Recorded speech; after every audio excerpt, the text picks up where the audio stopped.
2, 1. What's going on, guys? Welcome back to the Buckhouse Podcast. I am one of your hosts, Benjamin Buckhouse, alongside with Johnathan Buckhouse right there. We're two brothers that just talk and do our thing. We got a lot in common. We have no topics, though. We just go with the flow of things. We just talk about what's going on in each other's lives. We don't talk a lot outside the podcast, so this is a great time for us to catch up and for you guys to listen along to that. With that being said, bro, I'm super eager to hear about your trip that you just went on. Where'd you go, and tell us about that? So I went to Liberty Snowflex in Virginia. It's like a artificial snow. It's a carpet that you can like snowboard on, and it's like a whole mountain, and it's the coolest thing ever. And it wouldn't exist if the college didn't subsidize or pay for it just to be as like an asset for the students, because it does not generate any money. And it's not that it doesn't work. It's just so park focused that the audience that goes there and ride is just so limited. And so to me, it's like perfect. I love snowboarding park, and there's this huge mountain and no one's there, and I can go film a bunch of videos. Like, it's incredible. That being said, American Airlines decided that I didn't need my snowboard bag for this trip, and they lost it or left it from the connecting flight. And that was the first time I ever not only did not get my bag flying, which is impressive. I fly a lot, but it was my first time not having my snowboard bag, and that was very frustrating. Mainly because you're spending hundreds of dollars to go work essentially, and you don't get to do it because you don't have your stuff. And I could have rented a snowboard there, but I didn't have any change of clothes, and because of the hurricane, it was like raining nonstop, which makes that carpet surface super slidable, which is not a big deal. So like the rain honestly is kind of encouraged. They call it a snowflex powder day if it's raining, because it just slides actually like way more like snow when it's super wet. But I didn't have any clothes, so if I went, I would have just been in really gross clothes. So I missed the full first like night of shredding, which was super lame. And then and they got my bag. If I didn't take matters into my own hands, I ended up like checking my air tag, and they were supposed to like deliver it the next day at 10:30 a.m. and at like 10:40, it was still sitting in the airport, and I was like, dude, what is going on? Which was 2.5 hours away. So I loaded up and I drove there. They said they were gonna FedEx it to me, and so I get there and I'm like, yo, that's my bag, I'm taking it. And I was talking to the clerk. I was like, where's the form? What do I got to fill out to get compensated for this? Because I just spent like about $100 in gas for this situation and a ton of my time. Like, this is ridiculous. And as I was talking to him, like, no joke, I beat FedEx to the airport by like 2 minutes. And so the FedEx guy shows up and I was like, don't take my bag. Like, don't touch that. And he like freaked out. I've never like snapped at someone like so, like, but it was so instinctual. Like, don't take that. That's fine. Like, it was a mess. No, I couldn't imagine the frustration you would have had. I couldn't imagine the frustration I would have had if I like showed up and they're like, FedEx just grabbed it. And so like you drove the 2.5 hours just for like literally nothing, because now FedEx has your bag and they're driving to you to drop it out. Like, that would be but no, bro, that sounds like a very tough situation to be in. Well, also FedEx picked it up as guaranteed it wasn't going to show up that day. On top of that, there wasn't a guarantee, and that was on Thursday. So on top of that, there's no guarantee it was going to show up on Friday. On top of that, if it didn't show up on Friday, I was leaving on Saturday, which means it wasn't going to be showing up to a hotel on Monday. Like, I could have just like my bag could have just been floating around these two different companies with no one that actually cares about getting it to me. And like, that's the hard part, is American Airlines was just going through their processes. Like, no one really cared about getting me my bag back. They're just like, well, this is what we do, And so I'd encourage anybody, if you're traveling, one, put an air tag in your bag so you actually know where it is. Two, you got a lot of times when things are going wrong, like, you have to take matters into your own hand. When we decided we were going to drive 2.5 hours back to the airport to get the bag, we knew at any moment like FedEx could pick it up. Like, thankfully, if FedEx did pick it up, we probably could have like intercepted the FedEx driver or something. It would have been way harder. But it was like, we're not going to be snowboarding if we do not like handle this. So we just went after it. At least I wouldn't have been snowboarding. Kenny, who I went with, was super rad about the whole situation. And so, yeah, I learned a lot, and I might always throw a pair of underwear and socks into my carry-on now because that sucked. Now, I don't want to be that like entitled sounding person, but like honestly, American Airlines does need to compensate you one way or another in the sense that like you lost days of work, and like losing days of a vacation is also a very terrible experience because like when Kirsty and I went to Disney, we speaking of hurricanes, we went to Disney and Hurricane Ian happened, and that sucked. That sucked because we lost 2 days of our trip, just gone. And the cherry on top is like we didn't get any of that money back. Yeah, it sucked.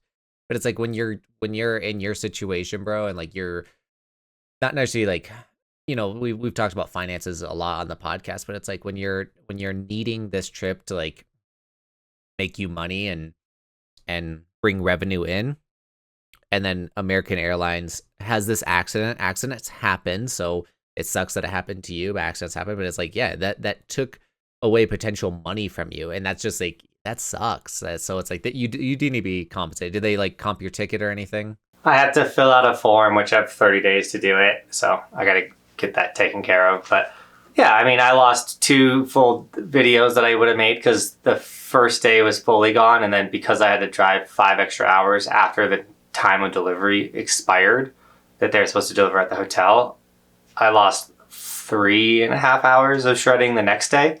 So like, yeah, I lost a ton of time of doing what I was the only thing I was supposed to be doing out there, which was snowboarding and filming, and that's also like a very brutal like mindset because like I left, and yet like, yes, like to a lot of people, like this is a vacation, it's super fun, stuff like that. But like for me, it is very enjoyable, but it's also work. And if I had to pick between sitting around a hotel room or hanging out with my kids, like obviously I'm gonna be picking like hanging out with my kids. My wife is in a very tough situation where she's watching 2 kids by herself. So like now she's irritated because her life's really hard, and I'm not even getting my stuff done that I'm supposed to be getting done. So like it's a stressful situation, and I guess I mean that is the risk you take anytime you travel, and that's why they offer like insurances and things. But like those are such a scam in my opinion, and I do believe if you want to get compensated, you can,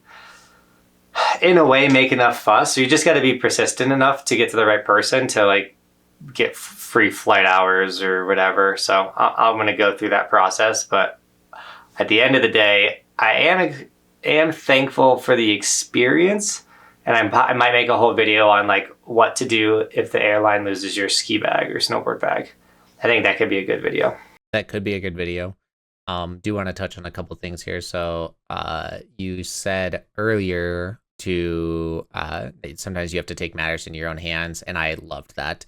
We've talked about it, that book that I read about, The Subtle Art of Not Giving an F. It was a good reality check for me. I needed that book, and I recommend that for anybody that's struggling in a lot of ways, just with like kind of depression or whatever, just like trying to like get motivation or just get going in life and everything. And I think that book was very good for me, and I'm very thankful for that. But in it talks about how like even if it's not your fault that something happened, it's your responsibility to deal with it. And like a morbid example, but it's like if somebody brought a baby to your front door and just like left it, knocked the door and ran away, it's not your fault that that baby's there, but it's your responsibility on what to do next, like to have the baby and take the baby to like somewhere else, right? Or decide what to do with this decision, with this, with this life. So for you, it's like I said, that was a more morbid, more extreme example, but it's like for you, it's like, it's not your fault that somebody lost your bag and it sucked that it happened, but now it's your responsibility to make a decision on to drive to the airport to go get it, or wait until FedEx brings it to you, and you may not even ever get it, and it may show up on Monday when you're already back in Colorado. So I loved that you said that, bro. It's like a lot of people don't see that, and a lot of people need to realize that. Well, and it's just taking control, and even if it's like mental control, you're just sitting there stewing and frustrated, like staring at your phone, like the bag's still at the airport, like what the heck, or whatever's going on. Instead of just sitting there frustrated and just letting life happen to you, like take control, take mental control. We're taking action. Even if I showed up and the bag just disappeared, like it's like, what's the next step? But like, hey, at least I'm taking steps.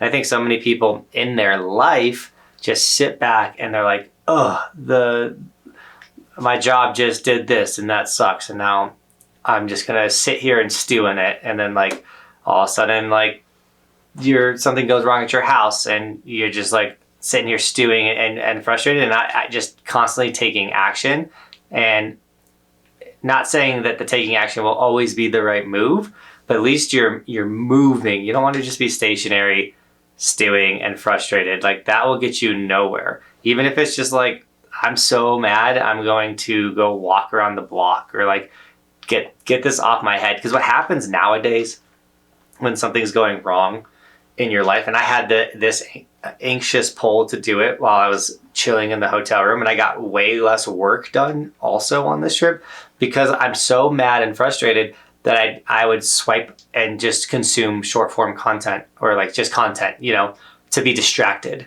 And so when things are going wrong in your life, instead of being the person that just sits down and consumes and distracts yourself from the problem, it's your responsibility to face it head on and start going after that problem. And that will help you get past it way faster than just sitting and stewing. I know that firsthand, and that's a struggle that I've had that follows, like I said, with the depression. And it's a lot, when you're in that mindset, it's a lot easier said than done, but it's really is just like, I love this whole like just start type of stuff, right? Just spend the 15 minutes, just if you're needing to start an essay for your college or whatever, like you're needing to do it, just open up the Word document in front of you. Just open it up, put your name at the top, put the title on, and then all of a sudden you just start doing more. I mean, that's what I do with editing. Like, yeah, editing, same thing is like, if you just do a small bit of piece, if you just open the project and put the footage in there, then all of a sudden small amounts of momentum start building and you just keep going and going and going. It's like, if you just can put up that little bit of ounce of energy just to start it, you get so much more energy to keep going. Yeah, like sometimes I'm so tired because I wake up so early. Maybe the kids woke me up a bunch of time, or I stayed up. Now I stay up and like watch a really good football game with my wife or something. So I'm going to bed at like 10 instead of 8:30. So when I say I'm like so tired and exhausted, and so yeah, I'll like see a video that I'm interested in. So I'll start the video on YouTube and it's playing and I'm listening, but then I'll throw all my footage in and I'm just like, okay, I'm going to crop all the dead space out of the talking segments. I'm going to cut up all the riding footage, and I just start like doing them mindlessly, like don't need to listen to stuff. And as the video's playing, and then maybe I'll structure the video how I wanted it. And then when it's like that video ends and I'm like a little more awake, I'm like, okay, I'm gonna start editing. I have like took a video that's like 2 hours worth of footage in the timeline, and now it's only an hour. I got rid of half of the junk, and it's like, oh, like this is only gonna take me an hour now to finish this edit. And then I could hyper focus and just knock it out. Opposed to you put in 2 hours worth of footage, you're like, oh, 2 hours, I'm tired, I don't want to do this. It's just like, just start moving, start going a little bit. I mean, same thing with the gym. You get in the gym and I always start with hanging. Like I go in my gym and I just hang. And then that hanging turned into, okay, I just did 4 pull-ups. Now I'm hanging still. And it's like, oh, I'm going to like do the leg raises and work my abs. And it's like, all right, I'm doing another pull-up. And then like all of a sudden it's like, okay, now I'm like, I'm ready to work out now. When I like first walked in the gym, I was like, I don't want to work out. With the gym though, yeah, it's like if you just start doing something, anything, and something I started doing that I almost never did was that cardio, and I've been doing that stationary bike just for that like low impact for my ankle and everything. But no, it's just just starting with something, getting your heart rate going, and then after you start, it kind of is like, yeah, I might as well keep going. Like I'm already sweaty, I'm already gross, I'm already here, like just keep going. And so no, 100%. I actually have been going to the gym a good amount, and I actually got a gym membership because a couple of things happened. So I was using my rec center at my apartment complex, which was not like perfect, but I also am proud of myself for going to it because it was like it's not perfect in any way. There's literally like there's 3 free weights, like 3 dumbbells, 2 15s, and a 25. That's all that there is. And like when it comes to bench press, there's not an actual bench press. There's a bench, and then there's a flimsy bar, and then a easy bar curl that's literally broken. Like the equipment is not that good. They do have a cable machine that's all right, but I still went and I still worked out and I still figured out workouts to do. So I'm proud of myself for that. But it just got to a point where it's like, I need dumbbells, especially dumbbells bigger than 15. And then I also wanted to be able to do like bench press and stuff like that. But the final straw was like the easy bar curl that we have. It has the kind of stoppers or the safety pieces at the ends. And like one of them's just gone, just missing. Don't know where it went. And I was like, okay, that really sucks. And then I was on the bike, and about 8 minutes into my bike session, literally the seat just drops on me randomly. And I was like, it is not safe to be in this gym. Like, I need to get away from this. So I went ahead and got a just Planet Fitness gym membership. Once again, not the perfect weight situation to a lot of people, but for me, I've used Planet Fitness before. I think it's a great gym to go to. I think it's super easy to go to. So that's my plan. But yeah, I'm proud of my gym progress right now. Yeah. Good. I mean, once again, I think hitting the gym, it's not about, getting massive or being the sexiest person out there. It's proven that like people that have good balance and leg strength live longer, so if I would love for you to live as long as you possibly can, bro. So being healthy, eating healthy, getting above just walking around level of strength is going to help you live longer on this planet. It's not about being yoked. It's just about being healthy. So I love that. I kind of do want to get a little yoked, and I don't mean like do it. I don't want to. I don't want to be like a bodybuilder. Steroids are in right now. What are in? Steroids, dude. They're in right now. Oh yeah. No, so I don't. Is it TRT or whatever? I don't necessarily want to be a massive person, or necessarily like I don't want to be a bodybuilder or anything like that. But I want to have good size to me. I want to have I don't know. I just want to be fit. I want to be strong. I want to be capable. But I'm also I actually start Whole30 today. That's the diet that Johnathan and I have talked a ton about. But no, I Kirsty and I, after we stopped Whole30, we were eating pretty good for a while, but we eventually got to a point where we weren't eating as good.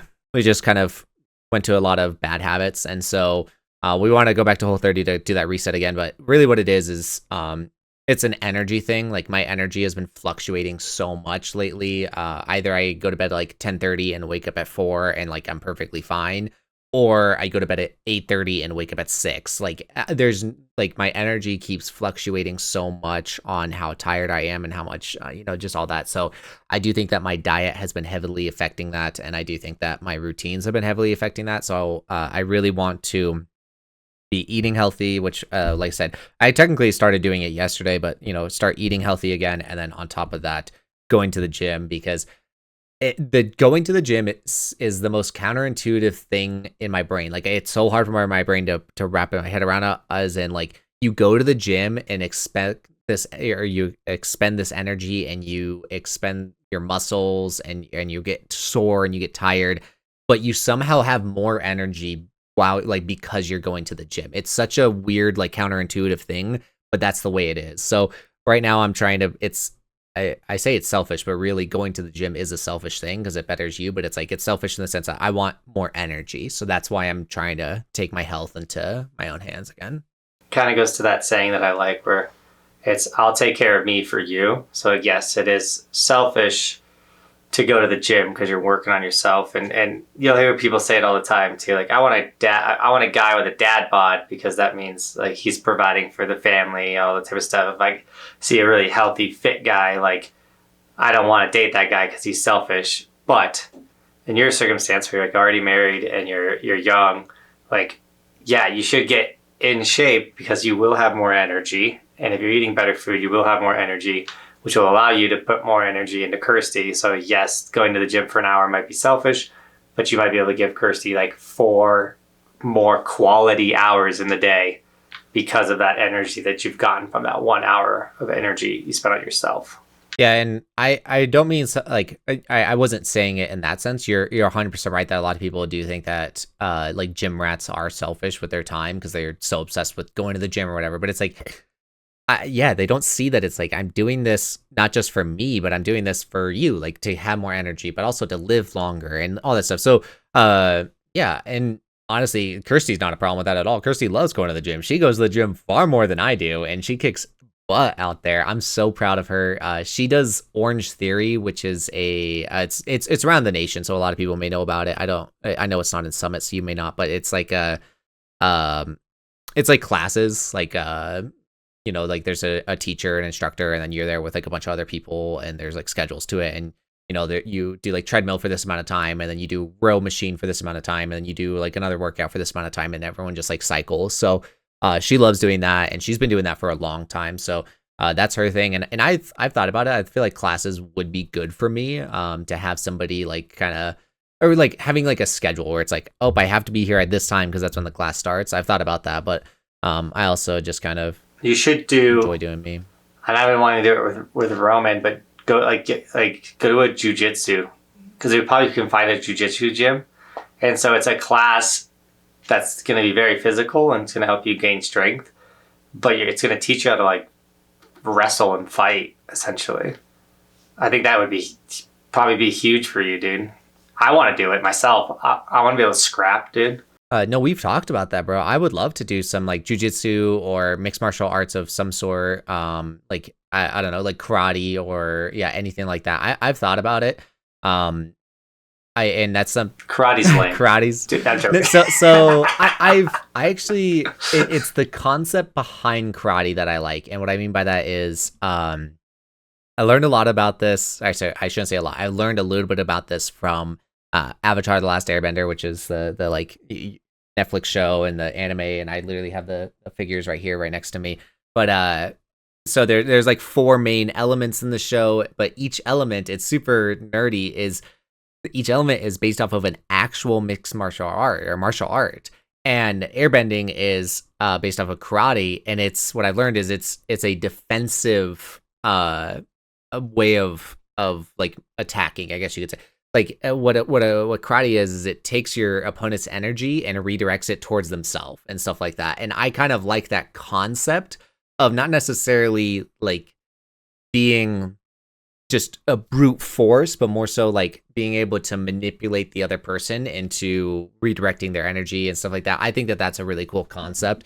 I also think that doing anything in that form just to be able to, number one, defend yourself, but number two, to work out and be, active, and because it's a lot of cardio. So any of them would be really cool. But no, that's why I mentioned karate, is because it's, I don't know, I like the concept behind it. Yeah, so we have a jiu-jitsu gym up here, and I think I've mentioned on the podcast before, I almost had a chance to go. I mean, I totally had a chance to go in it the other day.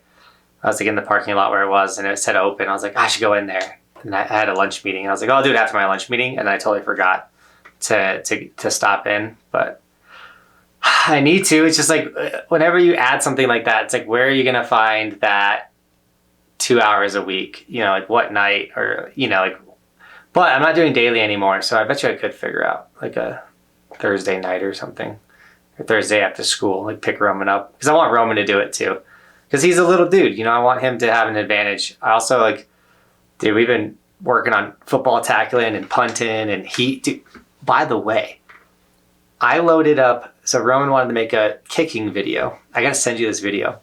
And I loaded up all the footage in my editor, and I taught him how to cut, and that he can move the clips around. And I told him to just like, all right, do your edit. If you have a question, ask. He structured an entire video and cut an entire video, and all I did was go in and Ken burn and add the music, but he picked the song, all that type of stuff. He made a killer edit.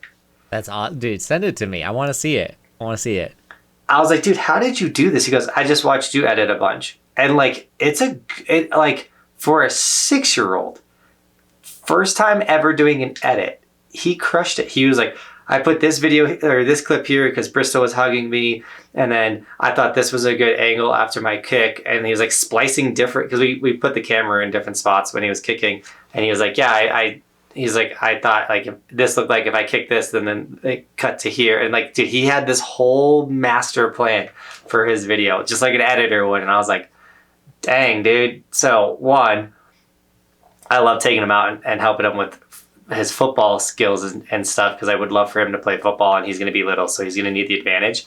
But two, the fact that if I could teach my son to edit before 10, that is such a life advantage going into this world that we live in. Yeah. So I'm hyped on that. 100, like, yes, keep it going. And we've talked about them a lot, but the Andy Schrock, the guy that owns Revive, his son is now like not maybe like 14 or something, and he's been in more videos. Yeah, he's still pretty young. But he has his own YouTube channel as well. So maybe you make Roman his own YouTube channel. That'd be pretty cool. Yeah. So what I was thinking was to make his own YouTube channel, and now to put all the Roman videos that we film there, but keep them like unlisted and just send them to family members for now. Yeah, and maybe as he gets older, then you can then maybe make those public. But yeah, because it's hard, man. It's like, it's like I don't want Roman to be thinking about views or subscribers or, like there's so many negatives that come with it. But like at the same time, like YouTube was created to show your passions and your creativity. And like that's what Roman just did. He like created a video. Like he did like 85% of this whole video by himself, like it's his creation. And so I would love to like make it where people could see it. It's art. At the same time, social media and stuff is just, it's so grimy. I mean, there's ways that you can go about it. I'm not saying that I think that what you're doing is right, to like not let him get so worked up about the analytics behind things. But let's also be honest, he's 6. I don't think that he's gonna really understand it too much. Oh, he asked me how many subscribers his videos, like he's made a couple of videos I put on my channel because like I was posting daily, and like he made a whole how to jump on your Strider bike video. Once again, all by himself. I did edit this one, but like he did all the talking, and like it's crazy. It's crazy how much he's learned. Even in the how to kick a football video, or in his football video, he's like telling people how to kick and catch, and like he definitely gets it from me teaching people how to snowboard. But he'll be like, how many likes did that video get? How many like this? And I tried to be like, it doesn't matter, buddy. But he's aware. I was gonna say you can turn off the comments, and then maybe I don't think that there's a way to like hide the likes or whatever. But yeah. You could put on YouTube Kids. I could load everything he makes onto YouTube Kids. That's fair. But no, you're right. Like getting him to learn how to edit, to learn how to do that skill at a young age would be awesome. I know that this is such a unique part of some humans, so it's not like this isn't the same, but it's like there's this kid I've seen on TikTok and Instagram or whatever, and he's got to be Roman's age, maybe a year older or something, maybe like 7. And he's like one of those like music prodigies, right? Where he can like he has like perfect pitch. Like if you play a note, he can tell you what that note is. Like, oh yeah, it's a C minor or whatever. Like he knows that. And he creates music. And like he's sitting there with this massive Mac computer in front of him, fully editing his own music and like making songs. And he'll be like, oh, I need this sound, and he'll go and make the sound with like sticks and stuff. And like he makes full on music, and he's like 7 years old. It's insane. Like I said, he's like a music prodigy though. But yeah, no, it's like you learn those life skills super early on, and it's just gonna insanely benefit you. So if Roman learned how to edit, sure, he may be like on this football kick right now or doing the sports stuff, but maybe he like starts vlogging like you, or he starts making documentaries, or he does all this stuff, but he has that foundation and all that life experience at such an early age that it's just, yeah, it'll only help him. Yeah, it's exciting. And as a parent, I just want the best for my kid. I want him to find things that he loves and he wants to go after, and whatever way I can help or encourage that. Despite he always wants to play tackle football, and I'm like, dude, I don't want to tackle right now. Like, I want to wrestle. Essentially, he's like, let's wrestle. But he's really into football right now, which is exciting. And I just wish we lived in an area that had youth football. We don't have that in Summit. At least I know there's like a football camp he could have went to, but like there's no like football leagues up here being in the mountains until he's a little older. Yeah, there's a lot of pros and cons on where you live, bro. You know, you live in a beautiful area and you get to go snowboarding all the time, but you are limited on like resources such as football leagues, people, gyms. Like you're limited in a lot of senses like that, but you also just have exponentially open freedom to do a lot of stuff, like go backcountry snowboarding just in your backyard and stuff like that. So hiking, biking, yeah, no, totally. It's like give and take. Can't have it all. But that's everywhere. So like if you are affected by Helene, I cannot pronounce it, but this hurricane that's hitting Helena, yeah, that's hitting this East Coast. I'm so sorry for you guys. Oddly enough, Slickster, Johnathan knows Slickster. He's a longtime supporter of our channel. He literally was subscribed to us in season 1 and is still supporting us. He moved back to the Carolinas, and he's okay. He was on the west side, and he wasn't as affected as much, but some of his family was affected, and we were talking about it last night in my stream, and it's just so sad. And I'm praying for your families. I'm praying for everybody out there. That's a terrible thing that's happened, but it's like, yeah, it's the pros and cons. Like you live on the East Coast, you got. I can't speak to all the benefits that you guys have, but like beaches and all that stuff. But yeah, hurricanes come and they destroy your cities, and it's disgusting what's happening out there. I don't know if you've seen anything on it. Yeah, I was in it. I mean, I was snowboarding and not in it, but I was like on the tail end of it. I was getting the rainfall while I was snowboarding in Virginia. But thankfully, none of my flights or any of that got canceled, because we flew out on Saturday, which was the day after everything hit, and all of that went smooth still. But yeah, dude, Mother Nature's undefeated, dude. She will terrorize everything, whether it's hurricanes or fires. There was a ski resort that almost burnt to the ground this summer in California. But I mean, in Colorado, where I live specifically, like that's our natural disaster that can happen any summer is a fire, like because I live in the forest. So there could be a fire by my house and we'd have to pack up and get out of here. And the craziest thing is usually the people that are causing these forest fires are like, they don't live in the area type thing. So like that's a big bummer. The other day, like right before 4th of July, there's one Airbnb property in my neighborhood and somebody shot a Roman candle off and the neighbors all like swarmed the house. They're like, what are you doing? These people just came to the mountains, thought they were going to just shoot fireworks off. It's like, you can't do that, dude. You're going to burn my house down. I'm that old angry guy that gets mad about people that come in to like visitors. I'm not a Karen. Wow. No, I don't know. I will admit I'm not a super friendly native when it comes to Colorado. I'm sorry. I'm not happy about the way that my city has become, and I know that Johnathan has his issues with like Summit County, especially when you moved up there so long ago. It wasn't as expensive as it is now. Now it's literally like astronomically more expensive to live in the mountains and everything. But no, it's like, I feel so unsafe driving in my own city of Colorado Springs because growing up here, I mean, you've been hit. Yeah, it's like somebody that wasn't from Colorado ran a red light, totaled my car, and they weren't insured, and they was just like, I was upstream without a paddle, and like that happened. Now, was that purely because all these people moved here, so I got in a car accident? No, but it's like as things happen, that's just a reality. Like as more people move here, more car accidents happen, more this happened. And for instance, I didn't tell the family about this, so this is new for you, bro. But actually, somebody hit Kirsty's car in a parking lot literally last Saturday. Not this last. Oh yeah. Not this last weekend, but the weekend before that. So 2 Saturdays ago. Just like backed into it and drove off. No. Kirsty was driving to the gym, and she was driving in front of a King Soopers, like the main lane in front of a King Soopers. That's because that's how you get to her gym. And then somebody just turned out into her car and hit her car. And it was an older gentleman, and he tried to be like, let's just pay for this cash. Let's just do cash. And I was just like, no, I'm not doing that. Never do that. I was like, I'm not doing that. Never do that. I'm going through insurance. Yeah, it was such a headache.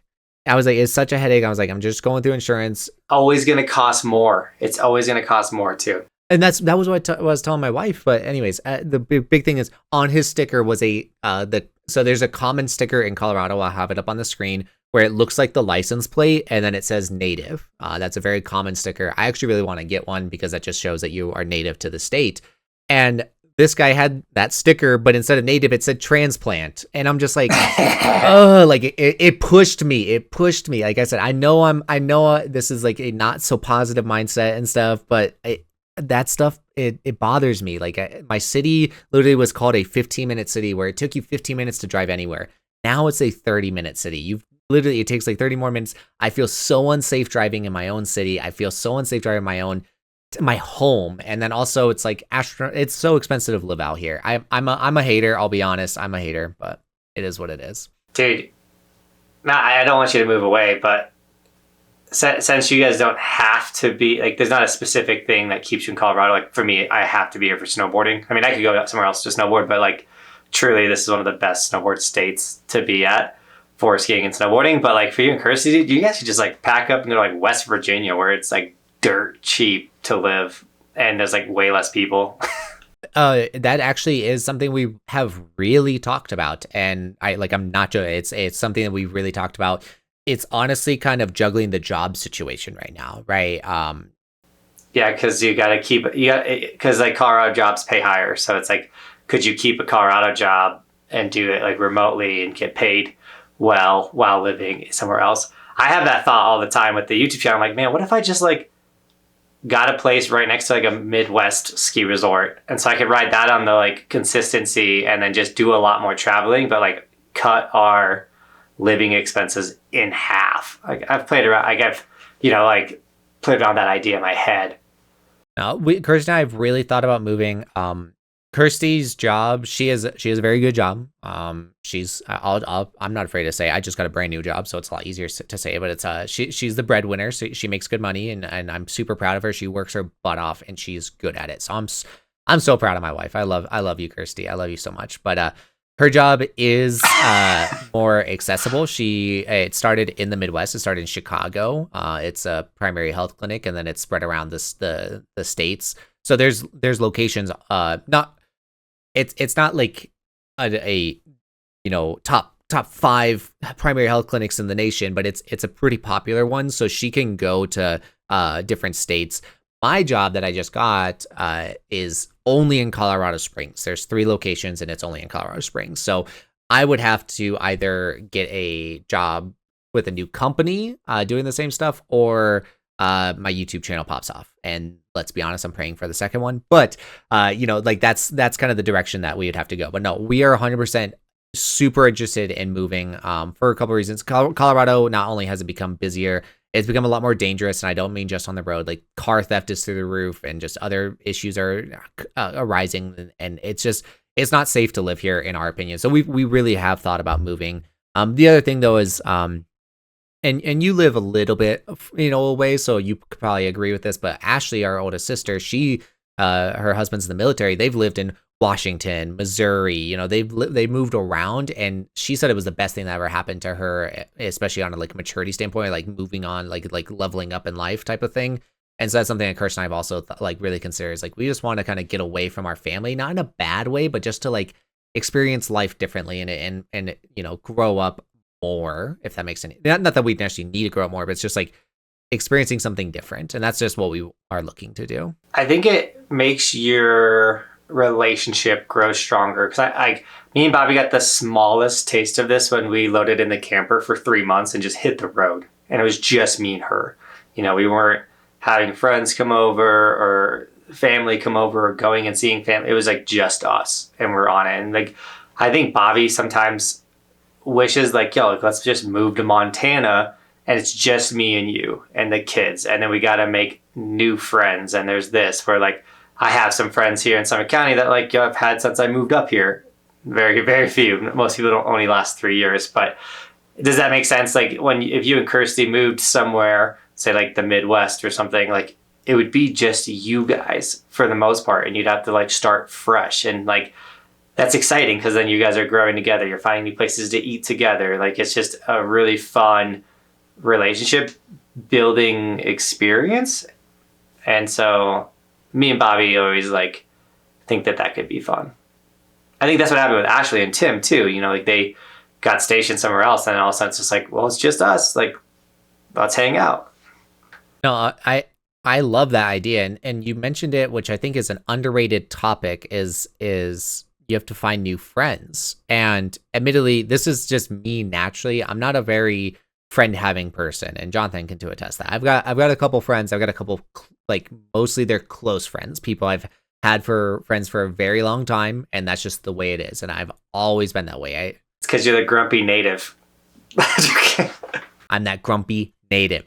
No, but even in high school, I literally was talking about this on my stream last night, is like, even in high school, I was not a very, like, I didn't have a lot of friends, but it was kind of like by choice. I just had a couple people I really liked. And so I right now, I don't have a lot of friends. I've got some friends that I talk with in gaming world, and then I've got my colleagues that I work with and stuff, but like, I don't really have a lot of friends. I'm okay with that. But at the same time, I know that having friends is a good thing. And I know that it's just a part of life that you can enjoy, but it's, when you live in the same city, it's like, I have these acquaintances, I have these friends that I know, so it's like, those are kind of like, if I was like, oh, I want to hang out with somebody, like that's kind of like the natural thing to do, is to fall into that. Or it's like, I've got family here, I've got so much family here, so like I spend a lot of time with that. So it's like, yeah, you're right. If Kirsty and I were to like just pack up and move and go to a completely new state that we have no family in, we have no friends in, and it's just her and I, it forces us to have to find new people. It forces us to have to,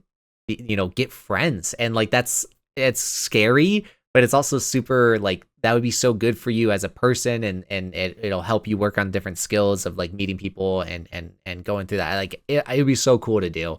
And it's something we really want to do. I think the only time it would be challenging, or I mean, everything's always somewhat challenging, but where it could be really hard, and this is what me and Bobby experienced, is when you have young kids. So like, we live 2.5 hours away from all of our family, and Roman's about to turn 7, but like, for the most part, we haven't had anyone to help, watch the kids here or there. Like when Bristol was being born, Ben drove up here to help with Roman, but like, which is possible, but it like, not having, like, we don't have anyone to be like, hey, me and Bobby want to go on a date night, things like that. So like, all of me and Bobby's dates for the last 7 years basically have been with the kids. Like, oh, let's go on a date night. It's literally like the kids come along, which is totally doable. But for some people, they really do need that family help if they're having kids, or when they have kids, to get them moments alone or time together with their significant other. So I could see that being, if you're like super new in your relationship, or you're planning on having kids, to do it once your kids are like a little older. But yeah, I think it sounds fun too. Like that, like, sense of adventure. And I know Bobby's like yearning for it, especially since Bobby's always been a big advocate of like, not advocate, but like, I can tell, like, when she moved into my apartment, she didn't like it because it was my apartment. And then we moved into this place together. This is our place together, instead of her moving into a place that I already was in. She takes more ownership of something that we like did together. So right now she lives in my city, the city that I moved to after high school. And I think she would love if we like picked something together and went somewhere together, and she had more say in it than just tagging along.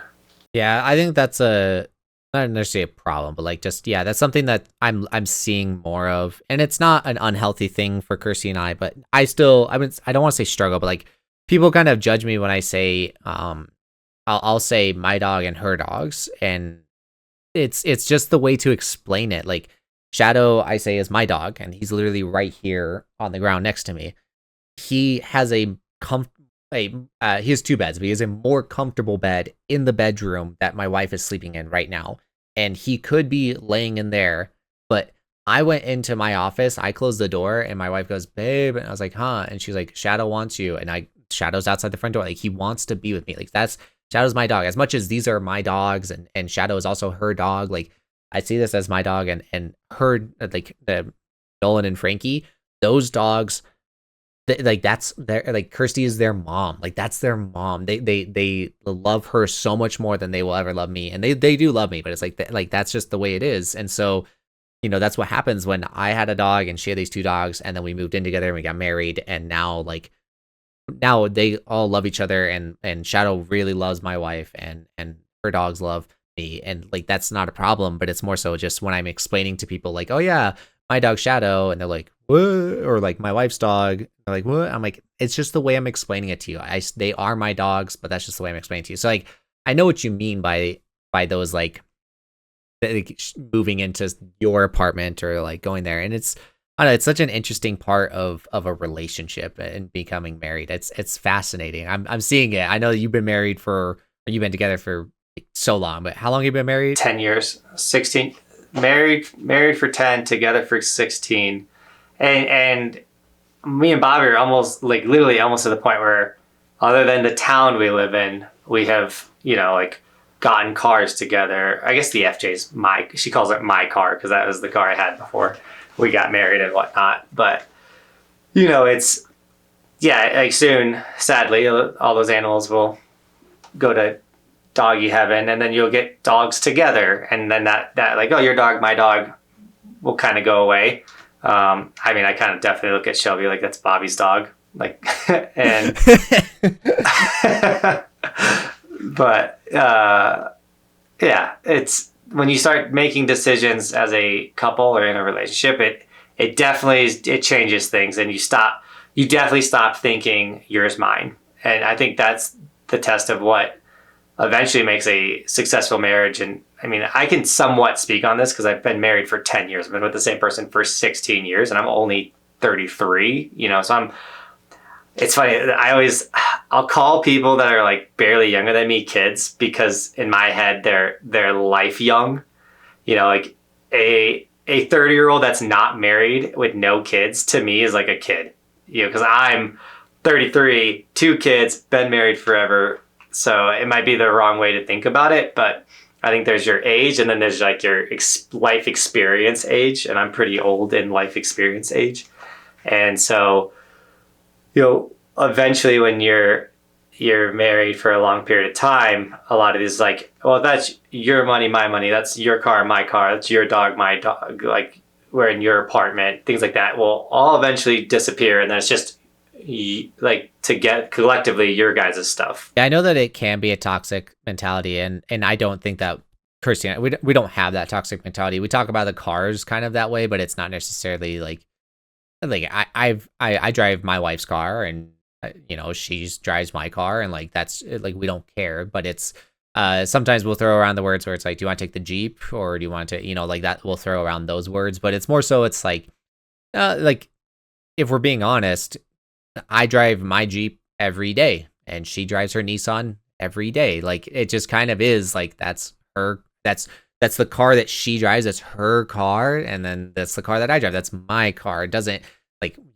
we bought the car together, so yes, it's our car. I have no fear of ever saying that, but it's more so just like that's just naturally what we say. I don't know, like that's just what we say. When we buy clothes, like, yeah, we bought the clothes together, but those are her clothes. These are my clothes. So, you sure you're not wearing those clothes? Not wearing her bra. So, but it's, so it's like that's just a natural thing to say. I will say, I know that our upbringing was kind of more positive in this direction, but like finances, if you're struggling with finances, don't have a my money, your money, like that. Don't do that. Don't do that. The healthiest thing you can do in a relationship is just to have a joint bank account, and that's your guys' money. Like I said, my wife is the breadwinner, but like we make financial decisions together. It doesn't matter whose money it is. It's our money.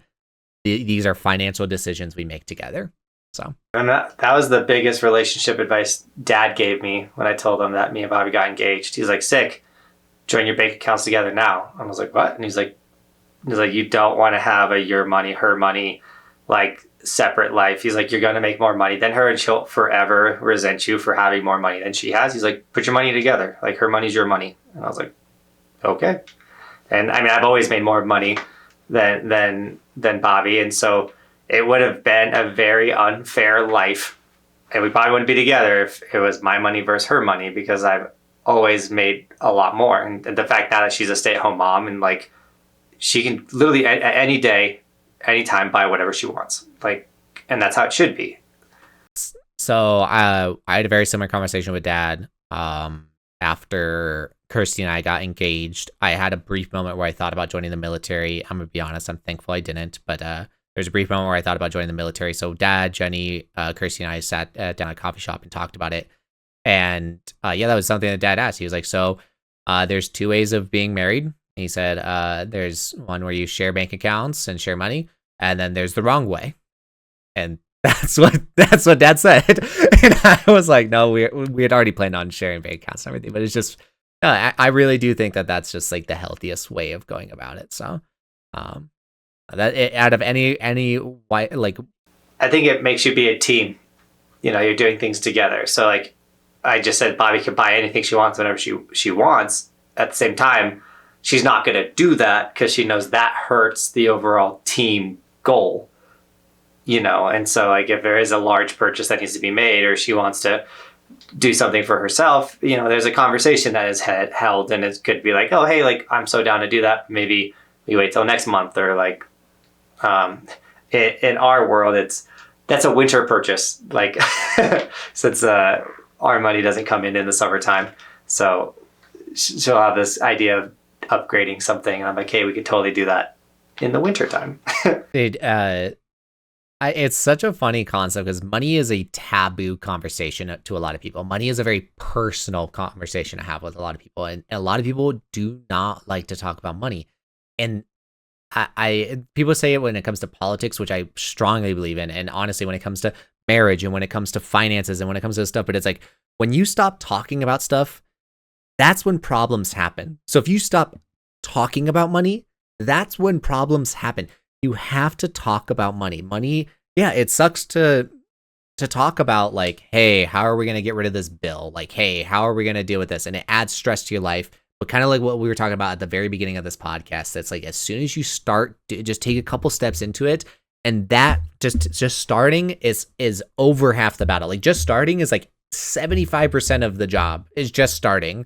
The 25% is just continuing. Like, and so the sooner you start talking about money, the sooner you start talking about these issues, the sooner you are open with these conversations, the so much better your life will be about it. And people talk about, like I said, I think one second, I was just gonna say that when I would mention like politics earlier and stuff, and it's like when you stop talking, when people stop debating and having healthy conversations together, that's when issues arise. That's when fights happen. That's when wars happen. Is when people stop talking.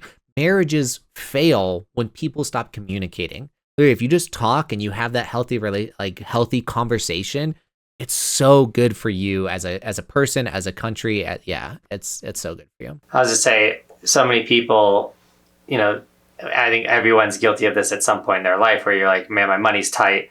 So you like stop looking at your bank account. You're like, it's so bad, I don't want to look at it. But truly, like when your finances get tight and your bank account's not where you want it, that's when you should be looking at it every day. And I've even done like in moments in my life where I'm like, I'm going to open my bank account and see what my money is every day. So I'm making the right decisions, and it's tight. And like, I also need to get creative and where am I going to find money for these bills and things like that. And as someone who has to make all their money in 3 months out of the year and then make that last for the remaining 9, like I have to be very aware of what's going on in my bank account and what does the bills look like in 2 to 3 months out and stuff like that. So the more you're staring at it and the more you're aware of what's going on and what your investments are doing and things like that will greatly help you out. So if you're someone that is struggling financially or like money's not where you want it to be, I encourage you to look at your bank account every day. Just look at it. Just open it up and be like, okay, it's exactly where it was yesterday. And that's one step in the right direction. And then it's like, just start thinking like, what can I do to like make a little bit more money or a little bit more interest? Like, can I take the $1,000 I have in my savings and put it into a higher savings account or as I sound really dumb right here, not being able to an investment, put it in a different, in a stock or whatever. Not a stock. No, you can get like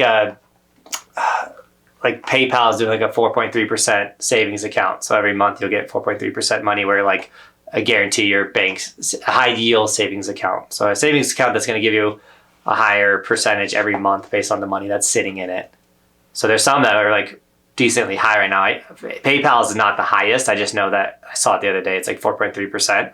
It's like, which is way higher than your current bank's savings account. So if it's money, you know, you're not going to touch it in the next 30 days, put it in one of those, and all of a sudden that $1,000 is going to be $1,400, or not 400, $1,004, you know.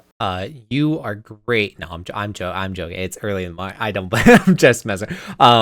No, before you were saying it, bro. I sound dumb. Before you were saying it, I had that same statement of look at your bank account every day.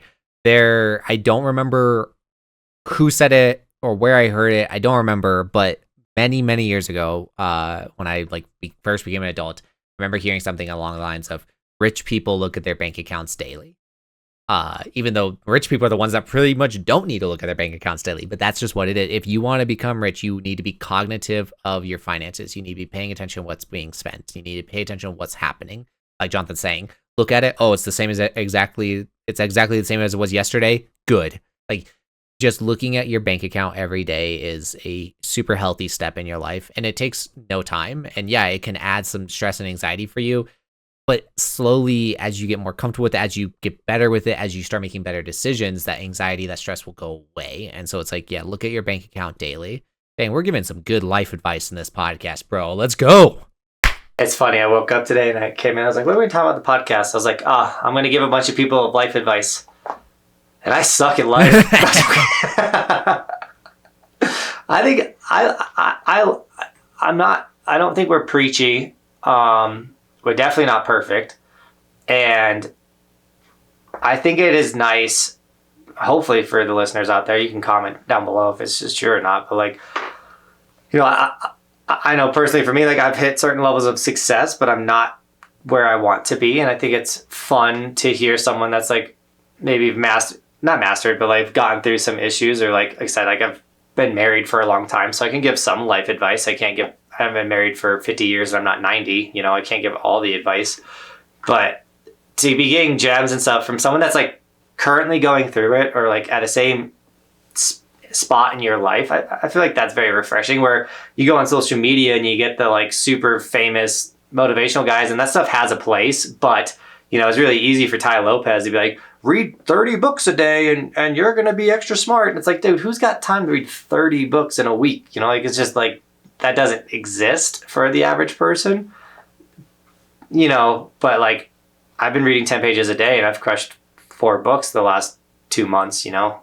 Like it's possible to get some stuff done. That's just by that 10 pages a day hack that I mentioned many episodes ago. I'm right there with you, bro, because I feel my life evolving right now. No, I've been talking about it more and more, but like the depression, I've really struggled with depression. And I know that you've even said on the podcast where it's like, that's not something that you have struggled with. So we have two different mindset, like we have two different perspectives of life and the way that we've lived and everything. And I feel very healthy right now. I feel very healthy. I've taken steps in my life that have really benefited me. And thank you to my wife for that. I'm going to tell her to listen to this podcast just because how much I hype her up. But she's really pushed me to become a better person. I love her so much, dude. I love her so much. Kirsty hype boy in the the podcast. Bobby's gonna be like, why'd you talk about me like that? I love her so much, and I can't do life without her. So, but no, I really feel my life evolving in a lot of ways. Like I said, we've talked about this of like me taking steps towards religion and God, and I'm very excited for that. And then also like my new job of like helping kids, and like that's just such a fulfilling job, and I've never had anything like that, and I'm so excited. But no, just being able, like you said, like we're not those. This is what's wrong with social media, is that when you go on social media, everyone's having the best day ever because that's what they need to portray. They're having the best day ever. That's not real life. And in this podcast, we're really talking about that. Like Johnathan talks about financial issues he's having with this, YouTube. I'm talking about my depression issues. I talk about issues I've had with the going to the gym. Just a couple weeks ago, we were talking about how like unmotivated I was for life. Like, like it's a very real podcast, and that's what I love about this. And I hope that you guys are enjoying this. If you guys do enjoy that real raw commentary, that real raw conversation, please consider subscribing and coming back and commenting and joining the conversation. We love hearing that type of stuff. But I'm very eager, and I'm seeing my life evolve. I'm seeing my story plan out. I'm seeing it all happen in real time, and I'm so excited for the mountains I'm going to move, dude. I'm so excited. Well, and I do think this podcast for us as well, you know, we're able to talk about ideas and bounce things off like literally live on this podcast. And there's even been episodes where, I mean, I'm 7 years older than you, so I have a little bit more life experience, and we've like talked about things like on this podcast where I'm kind of giving you like some older brother tips, and like you've also have different experience on other things, and you've given me advice on the podcast. So like literally people can listen to us work through life together as well on this, which is a really unique thing where it's not just us interviewing a guest. And maybe one day, like we've always said, like maybe eventually we'll get to guests. But right now, it's like I like what that podcast is. I think it's different, just two brothers having conversation, and it's not current events or anything. It's just catching up, and I don't know. I'm enjoying this for sure. Yes, I actually, this podcast, I needed it. It's not that I didn't feel this way earlier, but like this exact podcast right here, this exact conversation is very motivating, and I know I need to do more with this podcast. We talked about it, but it's like, I know I'm very motivated with this podcast. I'm very happy, and I hope that you guys enjoyed it. But I think this is a good time to wrap up things. Like I said, like we've been saying, join the conversation down below in the comment section. Drop a like, subscribe, check us out on other platforms, and I'm super excited for this. I hope you guys are enjoying this. And bro, got anything else to say? Subscribe. We're almost to 200 subscribers, which is really cool. And yeah, bro, good job on the edits and all that type of stuff. And we're going to keep doing this, and hopefully, you know, the winter is coming up, which should hopefully bring a spike, just because my channel gets a lot more attention at that time frame. So please do your part if you can, though, and share the episodes that you really liked, or comments or segments that you've enjoyed hearing, if anything stood out to you, because that helps us continue to make better episodes. So thanks for the feedback, and thanks for watching. Keep evolving. We'll see you guys next week. We'll see you next time. Peace. Bye, ciao. Bye, ciao.